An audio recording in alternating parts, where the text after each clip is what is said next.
Jeunesse de vos cheveux. Merci d'être avec nous sur TF1, comme chaque jour à 7h56.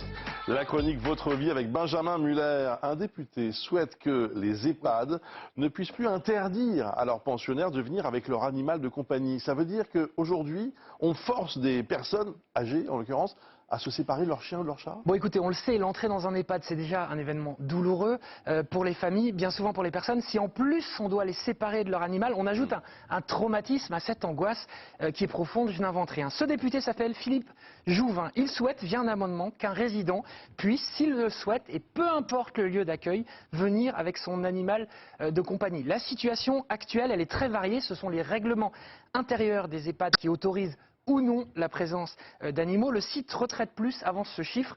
Une maison de retraite sur 2 seulement accepterait les animaux. Les directeurs d'établissement font leur choix en fonction de tout un tas de critères qu'on peut comprendre. Évidemment, les questions d'hygiène, l'autonomie du résident. Et pour être précis, on parle de chiens, de chats. Christophe me disait, est-ce que des chevaux? Non, a priori, il n'y a pas. Non, mais il n'est pas question de ça. Je voulais amener mon poney, mais ça marchait pas. C'est pas possible. Voilà. Non, il y a des perruches, des poissons. Moi, j'ai aussi vu un lapin une fois. Voilà les animaux dont on parle. On sourit, mais vous l'avez dit, c'est vécu comme un traumatisme pour la personne âgée d'être obligée de se séparer de son animal de compagnie. C'est terrible. Évidemment. Alors, en plus d'être député, Philippe Juvin, qui est médecin, voilà ce qu'il dit. Oui. L'animal aide le résident à se socialiser, à rester actif, mais aussi stimule sa mémoire et lutte contre le phénomène dit de glissement. Car on doit le préciser, les animaux sont d'excellents compagnons, des garde-fous pour la santé. C'est très intéressant de regarder presque ce que disent les études scientifiques sur le sujet. Décembre dernier, par exemple, étude britannique qui révèle que vivre avec un chien ou un chat peut réduire le déclin de la mémoire. Mais ce n'est pas tout.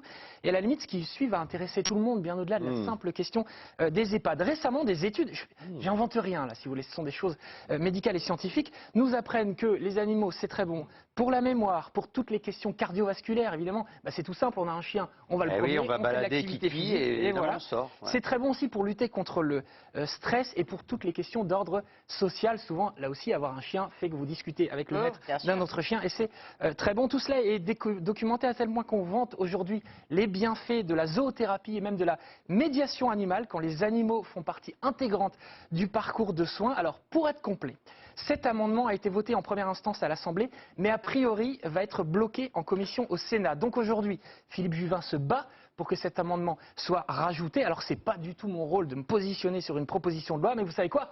Je le fais quand même. Messieurs les sénateurs, messieurs les parlementaires, si vous nous regardez, ce petit amendement, rajoutez-le, ça change véritablement la vie de personnes qui sont dans des situations très compliquées. Merci beaucoup Benjamin Muller. Le temps.